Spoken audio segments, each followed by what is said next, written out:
Hello, I'm BMillzebub, and welcome to my channel. Today is part 3 in a 4-part series where I and the Bible Belt Atheist go through the Bite model to see if the Catholic Church is a cult. Today's video is brought to you by the letter T for thought control. So without any further ado, let's get into the video. Instill black versus white, us versus them, and good versus evil thinking. Alright, so as far as this first one under thought control is concerned, yeah. I mean, it might not be nearly as harsh as other cults will do. Because there is still an allowance for you to see ex-members and critics of the faith, but it's really subtle and difficult to put into words. But let's take a potential dating scenario from my past, right? When I was in high school, there was this Southern Baptist girl that I was attracted to, but I would not date her only because of her religion being different than mine. That's an example of us versus them, insider versus outsider.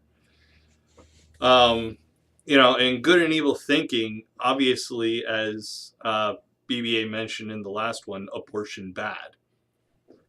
So it's pretty subtle by comparison to other cults, but it's still there. What do you have, BBA? Yeah, I mean it's really subtle, like you said. It's kind of hard to really explain unless you've really experienced it, or if you're an ex-Catholic like us. But it's definitely there. I'm kind of hinting a little bit at a video that I have planned to do, or actually not really a video, but a video series that I plan to do, because at the time of the recording of this video, I just recently, actually just yesterday, got back from a trip down to Georgia to the monastery that my mother's thinking about entering into. And she asked me to go to a healing mass. And anyways, the Catholic Church is very similar to that, and with other denominations of where you have the readings and then you have a sermon. Only in the Catholic Church, it's not called a sermon; it's called a homily. And the first almost half of that homily was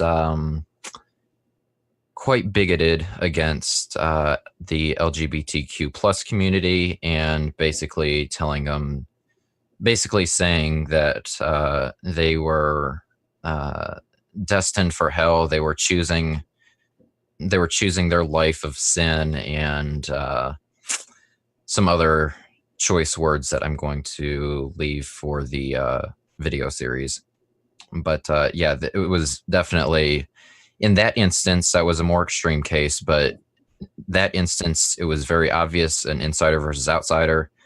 But like Bubba said, it's usually much more subtle. Yeah, it's some of that hate the sin, love the sinner bullshit. Yeah. But we'll get into that a little more later on in the video. So hold on to that thought. Change your identity, possibly even your name. Definitely. However, I'm going back to what I've said before in previous episodes. This only applies to those who are within the religious life, specifically monks, nuns, and the Pope. Nuns, definitely. Again, my mother, who I am going to be I feel like I'm referenced almost every video of this series, and will more than likely continue to do so, because, as you guys more than likely know, she is planning on becoming a nun at the end of this month, or not the end of this month, the end of this year. So, I wouldn't mind if she became a nun at the end of the month. I get the house sooner. Um, but but yeah, the changing your name, your identity. It's not really your identity. It's more your name. Changing your name to another uh, religiously, re- religiously related name, uh, such as what's Sister Mary Immaculata. That was one of them. Um, which I believe translates to Immaculate Mary or something like that. Sounds about right. Yeah.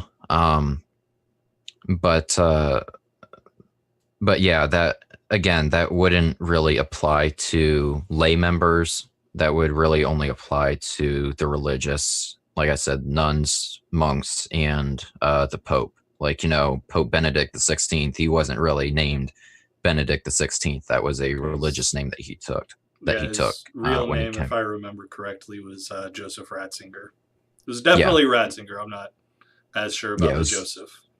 it was Joseph Ratzinger. But yeah, Benedict was not his real name, so that was a religious name that he took.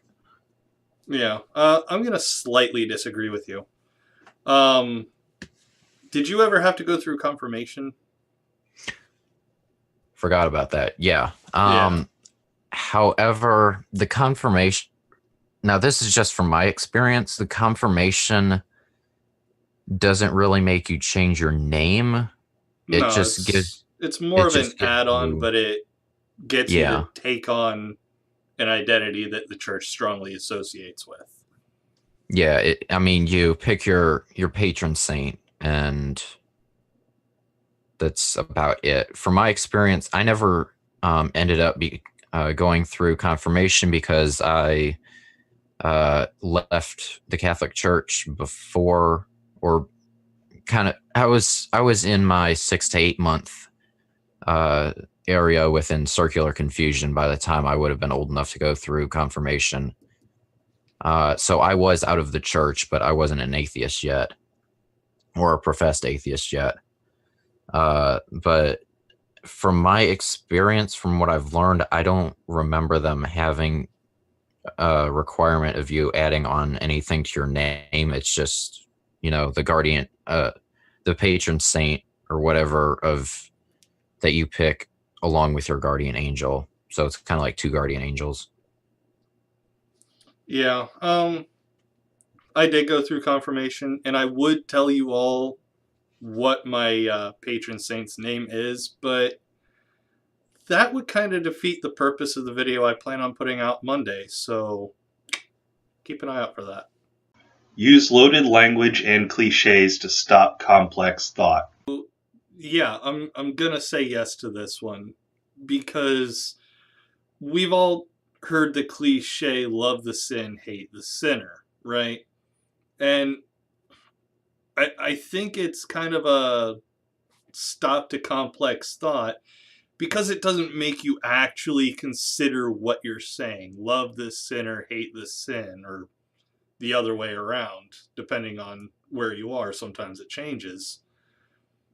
It it doesn't make you consider what you're actually saying about people that are different than you or have a lifestyle that you don't agree with. And in my experience, the most particular victim of this phrase is members of the LGBT community, right? You love the sinner. Okay, so I love Mike, but I hate his sin, so I hate the fact that he feels sexual attraction to other men. This phrase doesn't let you consider what you actually think about Mike. When the reality is, chances are you don't actually like your friend Mike because your friend Mike is gay. What do you have, BBA? Yeah, it's I don't really well, I have more on cliches more than I do loaded language. And that cliches, are a lot of the things that, we've both you and I, and I'm sure many people who are watching the premiere or the video after the premiere, have heard of, like, hey, God knew your name before you were even a sperm. He had a plan for you, and in that plan was to be with him in heaven. Therefore, you must believe that he exists, or therefore he exists. Um, no, that's one example. And now that I said it, it's probably not the best example, but that that's one example of a cliche. Loaded language.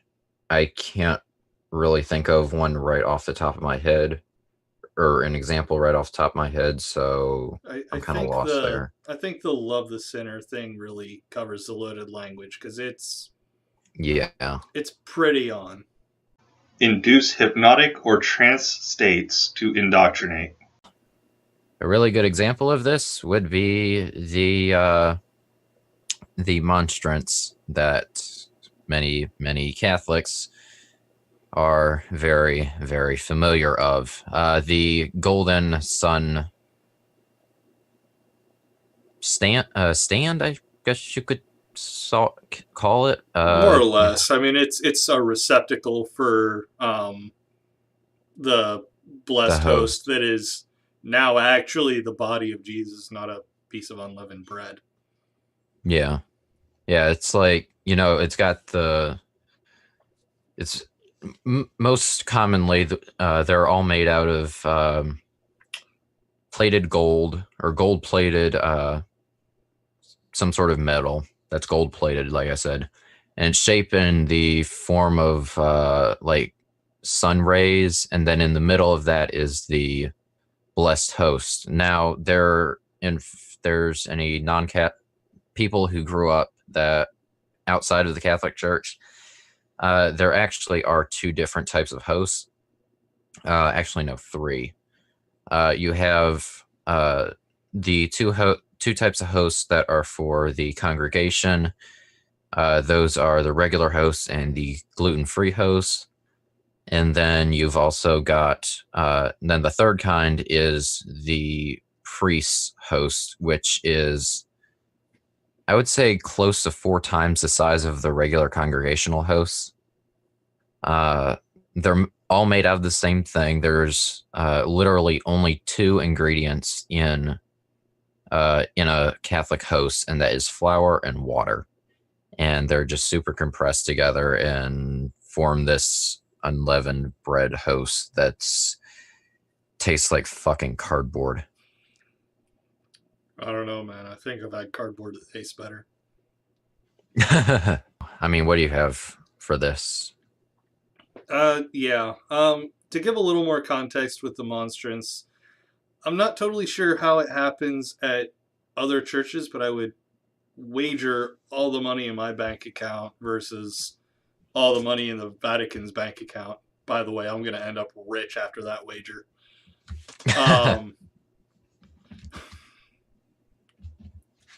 But to give a little more context to that, the monstrance, while it does hold the host, there's also a small chapel in my church that we had behind the main church. It was much smaller, and it was meant for like middle of the week masses when there were like 20 people that would show up. But overnight, we would keep the monstrance in there, and we would have sign up sheet. They would have sign up sheets where people could sign up, and they would spend an hour, literally just a dead reference from the Bible. Could you not spend even an hour with me? So people would spend an hour with Jesus all through the night, and the idea would be to put yourself in that prayer or trance state. That was the whole idea. And Yeah. not only that, but another great example is what's commonly referred to as Catholic aerobics. You get into mass, you sit, you stand, you kneel, you sit, you stand, you kneel, you stand. All of that. All of that aerobics is it's meant to be a ritual. It puts you in a mindset. The Catholic Church absolutely 100% induces hypnotic or trance states to indoctrinate people. 100%. Teach thought-stopping techniques to prevent critical thoughts. Not only is love the sinner, hate the sin an absolutely applicable thing here when it comes to thought-stopping techniques, but this is another good one. Do you recognize this, BBA? Yeah, I might have 2 or 3 lying around somewhere. Okay. That is known as a scapular. And I actually already did a video talking about them, which you will find in the description box found below. But it's another form of thought-stopping technique in that if you have ever felt one of these, they're almost exclusively made out of wool. And they're really, really uncomfortable on your skin. So, what they're intended to do is remind you that you are a good Christian person. And they're supposed to stop you from acting out of sin or having a sinful thought. This is actually not mine. I couldn't find one of mine. However, I did grab my mother's, and this is what it looks like. This is one side of it, and then you've got another side of it that shows the Lady of Fatima, vision, whatever. This side, it says, and actually you'll find this probably really interesting. This one says, whosoever dies wearing this scapular shall not suffer eternal fire. Yeah, I think that's the side I showed the camera in. Oh, it recording. Is? Yeah. It is? Okay. Yep. Yeah, but yeah, my mother was very adamant that I return this because she says, I wear this every day, so you need to return this or put this back on my bureau. So I'm not going to do that quite yet, but I'll definitely do that later on tonight. So yeah, again, this is the scapular. So yay. I'm going bye-bye now, so I'll see y'all later. Thank you, Spider-Man, in his earliest days. God damn it. Ah! Actually, I didn't even see the color scheme. Fuck me. Shit. Okay, I'm going away. Allow only positive thoughts. Yes and no. The big one that I can think of coming up immediately off the top of my head is death, of course. Of course, they don't, I mean, obviously grieving is a part of remembering somebody's and grieving somebody's death, but they tell you to really, from my experience, to only think of it positively. Like if somebody was, like I'll use, for example, my civics teacher. He just recently lost his dad to Alzheimer's, and he's also very, well, I don't know how religious he is, but he's definitely religious. And he's always told us that he says, well, I know it's sad that he's gone, but I know he's now in a better place, and yada, yada, yada. And of course, I know, even though he's not saying it, I know he's referring to heaven. So, that's definitely a big thing that is dealing with only allowing positive thoughts. Once again, with death and grief and stuff like that. So, I mean, another one, I guess you could say, is kind of along the same lines, and that's illness and sickness, and saying, hey, if I pray for this person, then God will more than likely heal them. So I guess that's not as good a example as death, but that's still a good one. I don't know. What do you got, Bubba? For the second time this video, I'm actually going to disagree with you. There's a reason that Catholic guilt is such a well-known trope. And that's because the Catholics absolutely beat guilt into your head. That's another big thing behind the scapulars, right? Is this constant reminder that you're shit. I mean, yeah, it'll, according to the Catholic Church, prevent you from going to hell, but it reminds you that you're a garbage human being and that you deserve hell in the first place, right? Yeah. And, once again, that's something I go over in my scapular video in the description box. But the Catholic Church absolutely loves to use guilt, so I don't think I'm going to say they use positive thoughts. Because quite often they use negative thoughts, and what I think is a great example, now this is only an allegation because this comes from something my nephew said, and he's a 9-year-old. They're not the most reliable at communicating information. But according to my 9-year-old nephew, he is afraid of going to hell because he sees himself as a bad kid because he's difficult when it comes to doing his homework. What the kid doesn't seem to realize is that all kids his age are difficult when it comes to doing homework. And that doesn't mean you're going to hell, even in the Catholic perspective. Now, I absolutely do not think the kid's going to hell either way, because there is no such place. But that's just another form of mind control that the Catholic Church uses. And I would amend this slightly to say not only enforce positive thoughts or allow only positive thoughts. I prefer enforce only because it fits better.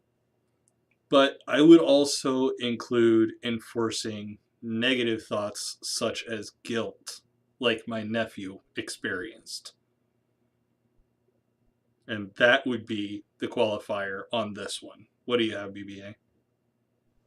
Yeah, I mean, I agree with you now that you had said that, but when I was giving my example, I kind of branched off a little bit in my head and I didn't say it, but verbally, but I was actually kind of more talking about a more wide mainstream Protestant view.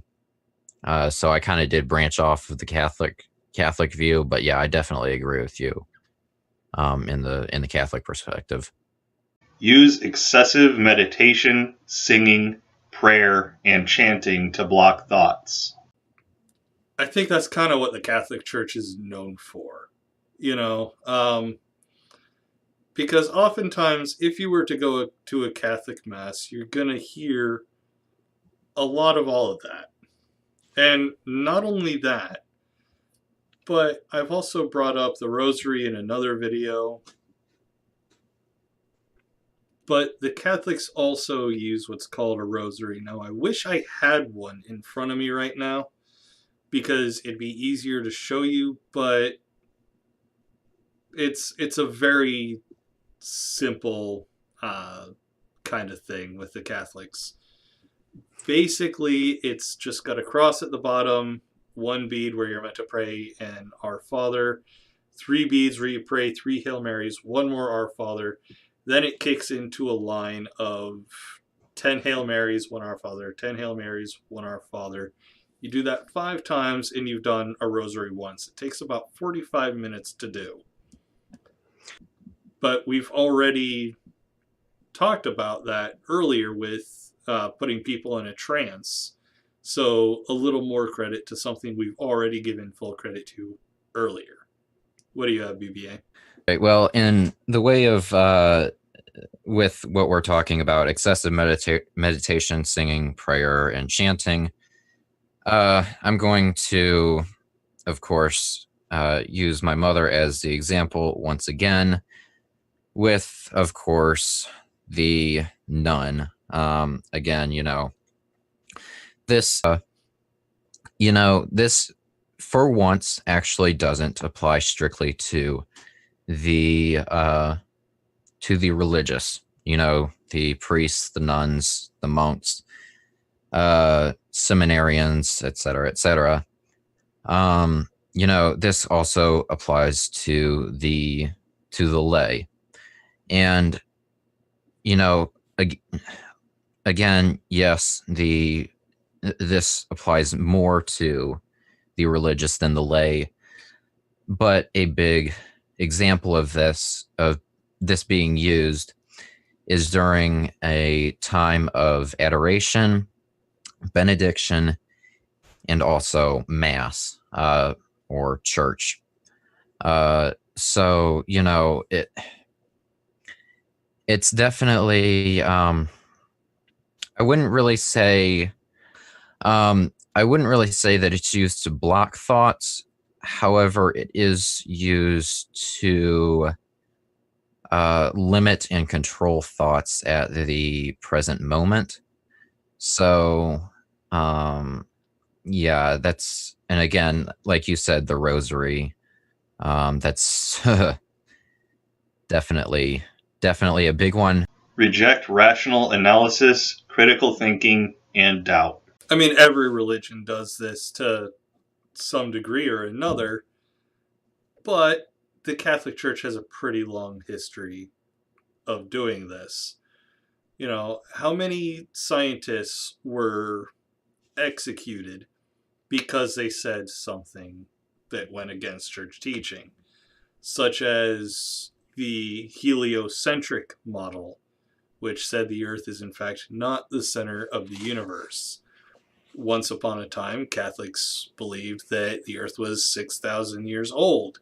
That is demonstrably not true, and people were killed for suggesting otherwise. The point being, the Church has had a long history of rejecting rational analysis and critical thinking, and it still rejects the idea that people should be able to doubt their religion. Now, they might try to tell you that it's okay to have doubts, but there's a reason that doubting Thomas is a slur found among Catholics. It's meant to call out people who do not wholeheartedly agree or follow the religion. And it's meant to do so in a particularly mean-spirited way. All right, what do you have to say about this last one, BBA? All right, so I mean, in the way of rejecting, I would have to agree with you. It's not really, you're not really rejected from, thinking about it. Hey, I mean, there's many priests who have said, hey, I once had doubts, but now about the religion, but now I see that it's true, and yada yada yada. So I mean, it's definitely not rejected. And actually, in fact, in some cases, it is actually encouraged, because it'll kind of make their indoctrination a little bit deeper and give them a chance to indoctrinate you that much more. And and again, it's like, hey, they don't completely reject it. However, in most cases, it is definitely frowned upon, but it kind of goes both ways. It is frowned upon, but it also gives them a chance, like I said, to indoctrinate you that much more, or at least try to, because they definitely tried to when I was trying to figure out where I was going to go religiously. But as you can see, it didn't really work. So, yeah, doesn't always work. But again, it's not always completely rejected, but it's more, in most cases, definitely frowned upon. I won't say that it's ever encouraged that you doubt your belief, but it is sometimes encouraged that you question why you believe something, which goes, I think, Mhm. directly into what you said about strengthening the indoctrination.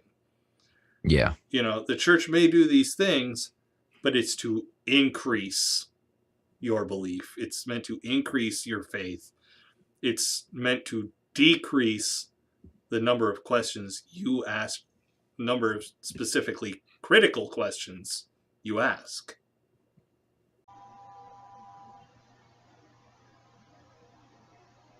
All right. So, as you guys could see from the last screen that was up, our final score is 6 3/4 out of 8, which is so far our highest score yet. The Catholic Church, in the way of thought control, has definitely, I wouldn't say gotten their foot in the door, but definitely gotten their foot, a shoulder, and maybe a head as well into the doors of being a cult in the way of thought control. So yeah, it's not looking too good for them for this episode. I don't know. What do you have to say about it? Pretty much the same thing, man. I mean, so far, I mean, with a score of 6 3/4 out of 8, it's not even close by comparison to the other two, which were just sort of middling scores, you know, somewhere in the ballpark of 5 out of 10. This one, it's only a point and a quarter away from meeting all criteria fully. You know, so this is, like you said, looking really bad for the Catholic Church, at least in thought control. All right, that'll do it for this one. If you enjoyed the video, please leave it a like, subscribe to the channel if you haven't already, and while you're at it, head over to the Bible Belt Atheist channel and give him a sub as well. He puts out some really great content. Don't forget to follow me on Twitter, linked below, to keep up with all my comings and goings, and join my Discord for a chance to talk to yours truly. Take it easy, everyone, and I'll see you all in the next one.